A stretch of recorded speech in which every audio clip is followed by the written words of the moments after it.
Today we are in Fishers, Indiana to pay our respects to actress Frances Farmer. We are here visiting a small mausoleum that holds her final resting place. Now we'll tell you this, Frances Farmer's life was full of ups and downs, and I know that we all have ups and downs, but hers just seemed to be so extreme. You know, from Hollywood success to Broadway success to unfortunate scenes that would play out in courtrooms, her mental health was the subject of a lot of speculation. So today we are going to take a look at the final resting place and the life of actress Frances Farmer.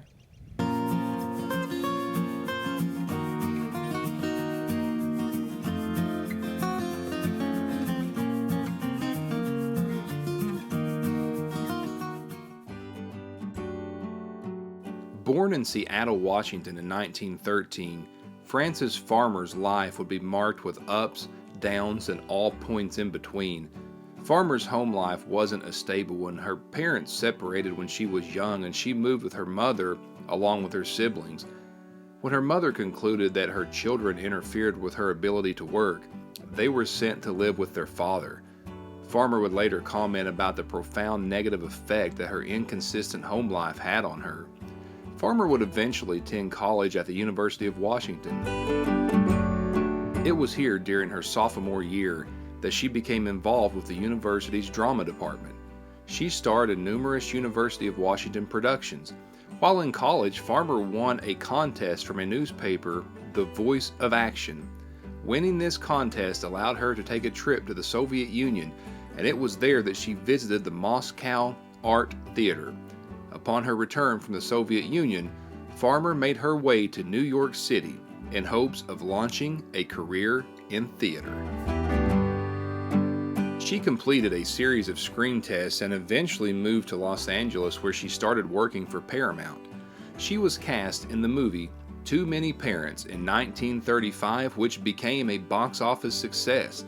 After a series of B movies, she was cast into her first leading role in the movie Rhythm on the Range, where she starred alongside Bing Crosby.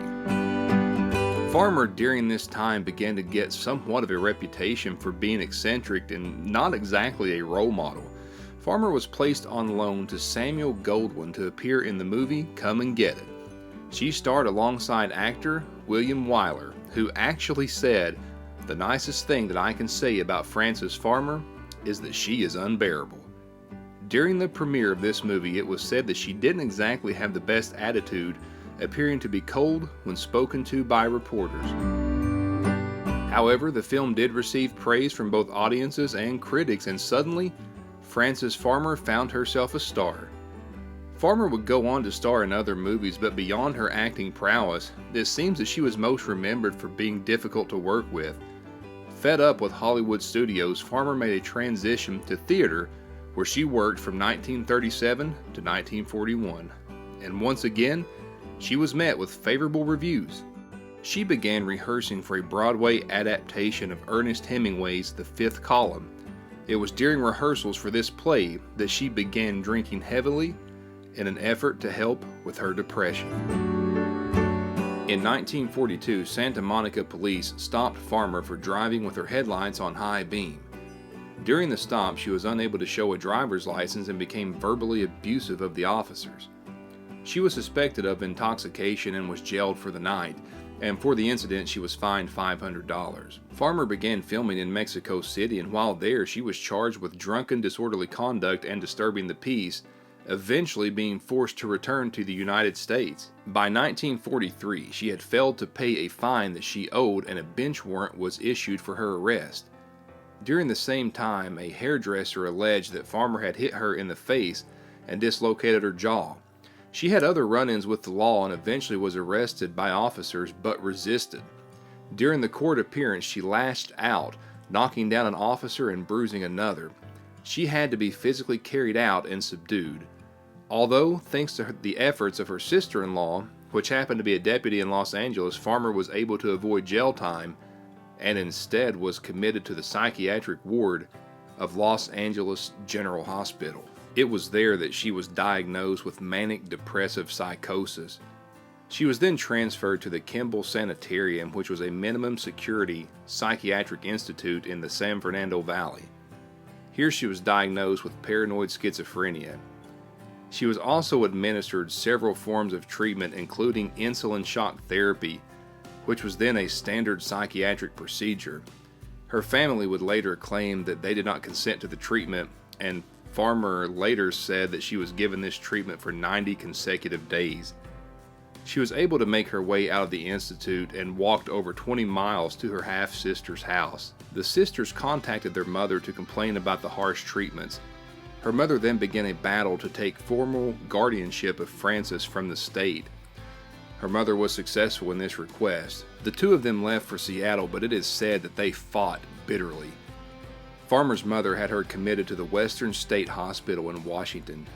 She was released in 1944, however, shortly after her release, she was arrested for vagrancy once again. After more erratic behaviors, Farmer's mother was successful in a sanity hearing against Farmer. She was recommitted to Western State Hospital, where she remained an inmate of the hospital for 5 years.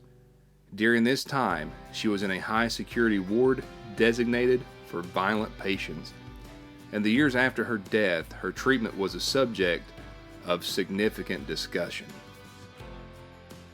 And it is an honor for me to be able to pay my respects to Frances Farmer. I really didn't know too much about her coming into this visit, but I found a story and a life that was full of ups and downs and redemptions and struggles. So we all have struggles, but I am glad to be able to be here today to take a look at her life in Fishers, Indiana today, to pay our respects to actress Frances Farmer.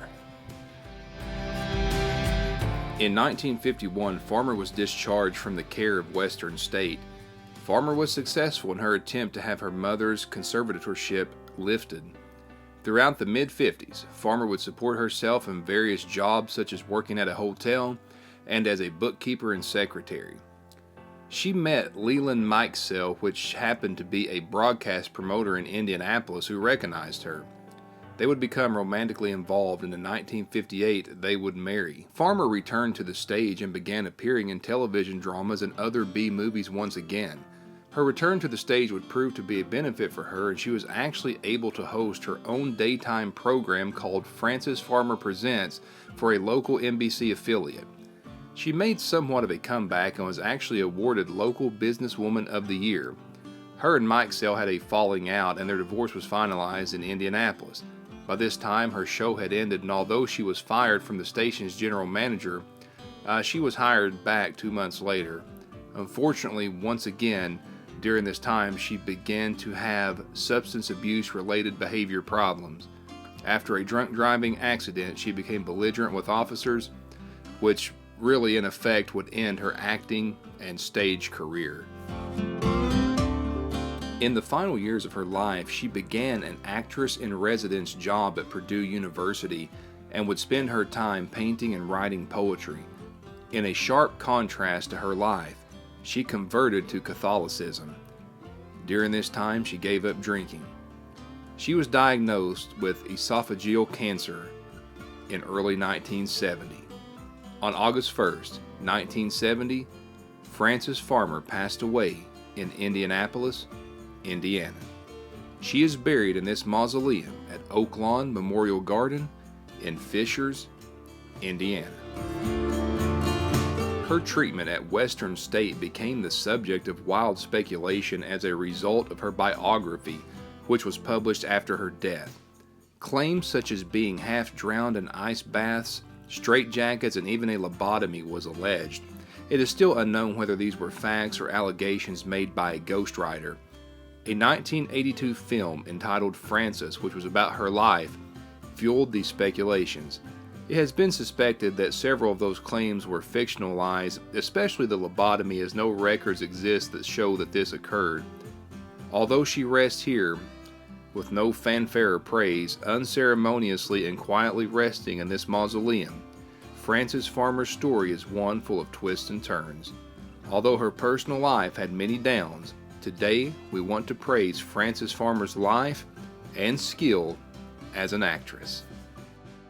And Frances Farmer's life was just an unbelievable story of, trials, tribulations, and even some redemption in there too. But one thing that stuck out to me is, in the midst of all of the turmoil and, you know, the run-ins and things like that with the authorities, one thing that stuck out to me every time she made an attempt or a comeback at acting or to the stage, she was successful and she always got praise. So she was very talented, and for all the other stuff, all the bad, we always want to take a look at the good on this channel too, if there is any good there. So I mean, yeah, she must have been a great actress because she constantly was getting great reviews. But I do hope you enjoyed this visit to the grave of Frances Farmer, somewhat of an unknown Hollywood actress, I do believe. I mean, I know that the movie of her life kind of you know, spurred some more talk about her career, but for the most part, I had never heard of her until I researched her for this video. But I do want to thank you all for joining me as we took a look at the life of Frances Farmer. I'm also going to leave some links in the description where you can find me, Facebook, Instagram, merchandise. I greatly appreciate it. If you have not subscribed, please click the subscribe button and join me. Thank you all for watching, and more future journeys on the way. My channel is 100% cemetery related. So thank you all for joining me. I will see you again soon.